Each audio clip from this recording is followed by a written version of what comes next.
On paper, the Prime Minister's ODM party and its affiliates have a numerical strength in Parliament, with a total of 116 members of Parliament against PNU's 106. However, the wrangles within the party means that ODM's strength has been substantially weakened. The rebellion against Raila, in my view, has nothing to do with corruption. It has nothing to do with the monkey business that is involved in. But I think that rebellion has everything to do with generational succession.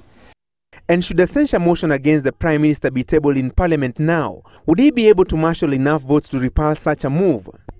If a censure motion is presented against Raila in Parliament, the only person who can save him is Mwai Kibaki, in my view, nobody else. And sometimes Kibaki is a distant politician. He might just prevail upon his PNU brigade not to behave badly. PNU wouldn't be assured of all its members voting against the Prime Minister. There are members of PNU who would see this as a sideshow. Which means Raila may now have to work hard to woo the so-called liberals or independent MPs from the PNU coalition to buffer his zone. And yet, analysts caution that a motion of no confidence against Raila could easily prove counterproductive. Saying either way, he wins. If they kick him out, he's a winner. He'll be seen to have fallen on the altar of anti-corruption, so he gets resurrected as a hero.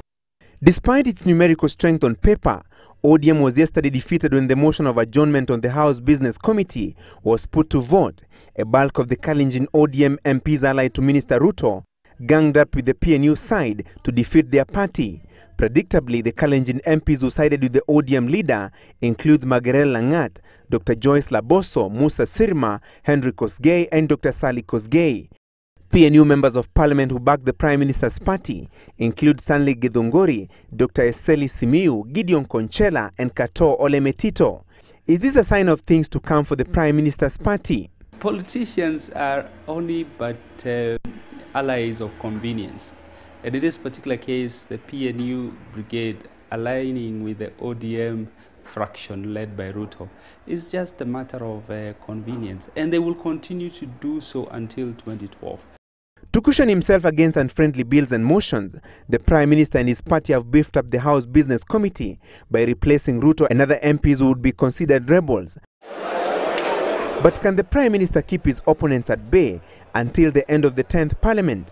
The jury is out. Prime Minister Raila Odinga can no longer take for granted the support that he has been receiving from ODM members of Parliament whenever an issue arises on the floor of the House, and the heat generated by the composition of the House Business Committee could be a clear indication of things to come, particularly if a member of Parliament was to bring a motion of no confidence against him.